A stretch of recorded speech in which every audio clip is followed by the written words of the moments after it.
18 নম্বর ওভারে শেফার্ডের প্রথম বলেই মারতে গিয়ে কিংয়ের হাতে বল তুলে দিয়ে আউট হলেন তামিম। মুহূর্তেই একরাশ হতাশা যেন অন্ধকার করে দিল দারুণ এক ইনিংস খেলা টাইগার এই ব্যাটারের মুখটাকে। ওয়েস্ট ইন্ডিজের বিপক্ষে 3 ম্যাচ টি-20 সিরিজের তৃতীয় ম্যাচে সেই হতাশার অন্ধকারটা আর কাটাতে পারেননি শামীম রিশাদরা। চট্টগ্রামে টস জিতে ব্যাটিংয়ে নেমেই ধাক্কা খায় ওয়েস্ট ইন্ডিজ। 2 নম্বর ওভারে ব্র্যান্ডন কিংকে ফেরান তাসকিন আহমেদ। স্কোরবোর্ডে তখন জমা হয়েছে কেবল 1 রান। যদিও টাইগার বোলারদের স্বস্তি বেশিক্ষণ টিকতে দেননি অ্যাথান্স আর শাই হোপ। সমানে পেটান বাংলাদেশি বোলারদের, দুজনেই তুলে নেন হাফ সেঞ্চুরি, গড়েন 59 বলে 105 রানের এক দারুণ জুটি। 12 নম্বর ওভারে অ্যাথান্সকে আউট করে ক্যারিবিয়ানদের ব্যাটিংয়ের মোমেন্টাম নষ্ট করেন নাসুম আহমেদ। পরের বলেই 0 রানে রাদারফোর্ডকেও ফেরান এই টাইগার স্পিনার। বাকি সময়টায় মুস্তাফিজ রিশাদদের আগুনে বোলিংয়ে সমানে চলেছে ক্যারিবিয়ান ব্যাটারদের ড্রেসিং রুমে আসা যাওয়া।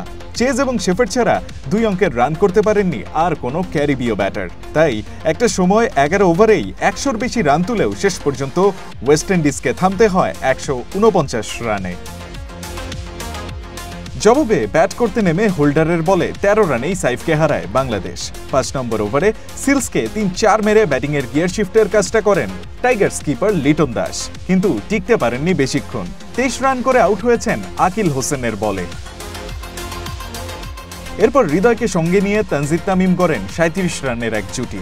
12 রান করে হৃদয় আউট হলেও থামেননি তামিম, এক পাশ ধরে রেখে চালিয়ে খেলতে থাকেন জাকির আলীকে সঙ্গে নিয়ে। তুলে নেন ইন্টারন্যাশনাল টি-20-তে 9 নম্বর 50। 18 নম্বর ওভারে শেফার্ডের বলে 61 রান করে ফেরেন তামিম। বিপদ বাড়িয়ে ওই ওভারেই আউট হন জাকির আলীও।